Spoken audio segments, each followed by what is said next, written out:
Assalamualaikum warahmatullahi wabarakatuh. Jumpa lagi dengan aku Aulia Mutara Putri. Di sini aku mau sharing kepada teman-teman semuanya tentang materi sejarah, terutama di sejarah Afrika. Nah, di materi kali ini aku akan membahas tentang kerjasama antar negara Afrika. Nah, teman-teman, sebelum kita membahas tentang kerjasama antar negara Afrika, di sini aku mau kasih tahu dulu tentang pengertian dari hubungan internasional itu sendiri. Nah, jadi pengertian hubungan internasional itu adalah sebuah hubungan yang dijalin oleh satu negara dengan negara yang lain, berupa satu negara dengan satu negara lainnya, atau satu negara dengan berbagai negara seperti bilateral, multilateral, dan lain-lain.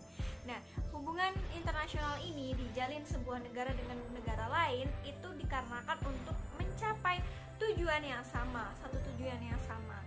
Nah, latar belakang dari hubungan internasional ini dikarenakan tujuannya seperti perencanaan pembangunan, ekonomi, sosial budaya, lalu kebudayaan, lalu dan lain-lainnya, berupa teknologi dan sebagainya. Nah, oke teman-teman, itu tadi pengertian tentang hubungan internasional. Kita lanjut ke kerjasama antar negara Afrika. Nah, jadi gini, ketika negara-negara yang ada di benua Afrika itu mengalami kemerdekaan, lalu batas-batas wilayahnya itu tidak mengalami perubahan. Tetapi ketika banyaknya suku-suku itu mendiami sebuah negara-negara baru atau wilayah baru, sehingganya pada saat itu belum ditemukan perbatasan-perbatasan berupa sungai atau pegunungan atau daerah-daerah yang lainnya yang memiliki ciri khas untuk membatasi.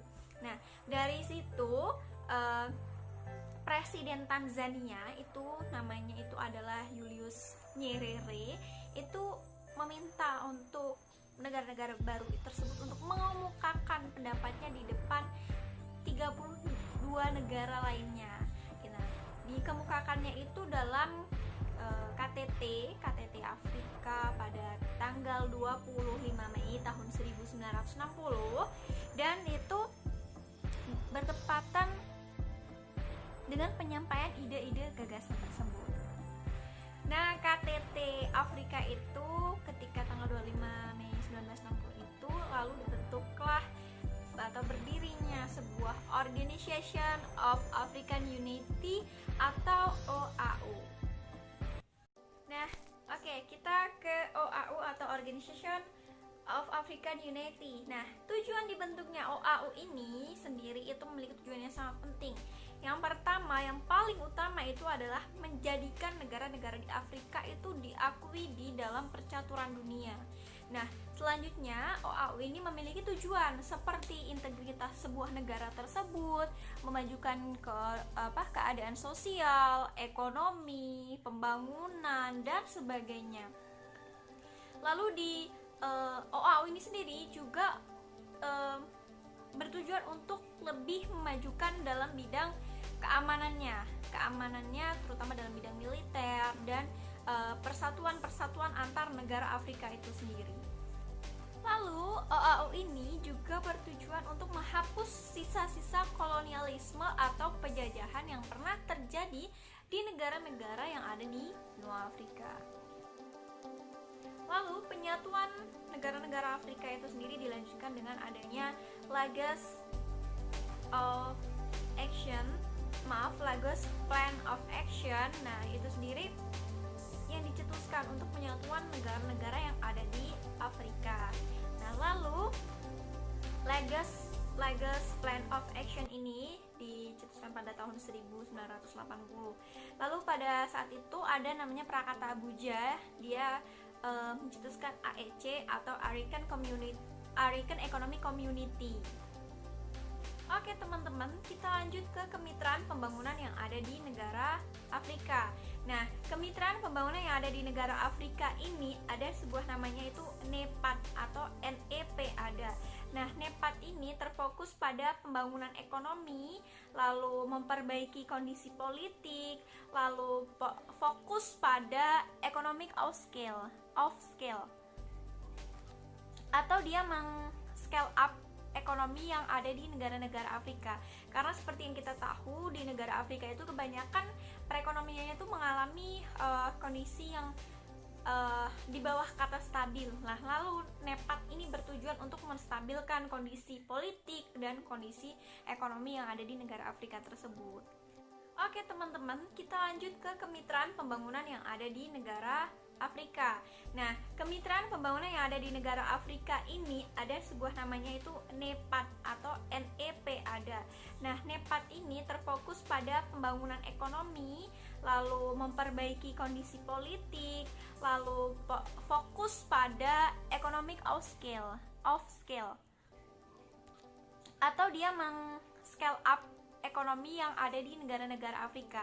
Karena seperti yang kita tahu, di negara Afrika itu kebanyakan perekonomiannya itu mengalami kondisi yang di bawah kata stabil. Nah, lalu NEPAD ini bertujuan untuk menstabilkan kondisi politik dan kondisi ekonomi yang ada di negara Afrika tersebut. Lalu kita lanjut pada Uni Afrika terhadap negara Afrika itu sendiri. Nah, jadi setelah ada OAU, ada AU, ada NEPAD tadi, itu ada namanya Uni Afrika, gabungan dari beberapa negara yang tergabung menjadi satu. Nah, Uni Afrika ini bertujuan untuk menyatukan perdamaian antara negara-negara Afrika atau antara anggota-anggota. Karena seperti kita tahu, di dalam sebuah perkumpulan atau persatuan sebuah forum, itu pasti di antara anggota itu mengalami konflik-konflik. Nah, Uni Afrika itu sendiri bertugas untuk menyelesaikan konflik, perang dingin, dan sebuah masalah-masalah yang ada di bagian Uni Afrika tersebut. Nah, lanjut teman-teman, ada namanya itu Sudan. Sudan itu kan di bagian Afrika juga. Sudan itu menolak sebuah negara yang di luar Uni Afrika atau non Uni Afrika. Jadi mereka tidak mau ketika tidak sama-sama Uni Afrika. Itu konflik-konflik yang terjadi ketika adanya kerjasama antar negara Afrika. Lalu yang selanjutnya itu adalah konflik terutama itu konflik yang ada di Somalia. Nah, seperti yang kita tahu, konflik Somalia itu bahkan sampai saat ini pun masih tetap ada berupa kemiskinan dan konflik-konflik sosial yang lainnya. Nah, itu dia teman-teman penjelasan dari aku tentang sejarah Afrika, terutama tentang kerjasama antar negara Afrika. Semoga ilmunya bermanfaat untuk kita semua. Dan jangan lupa tetap belajar, rajin belajar dimanapun kita berada dan kapanpun waktunya. Belajar itu penting. Dan jangan lupa ingat sejarah, bahwa sejarah itu adalah elemen waktu dan kita hidup berada di dalam ruang dan waktu. Jadi sejarah itu penting ya teman-teman, bukan hanya untuk mengingat masa lalu, tapi juga bisa untuk merencanakan masa depan. Oke, salam Historia Vitae Magistra. Bye-bye. Assalamualaikum warahmatullahi wabarakatuh.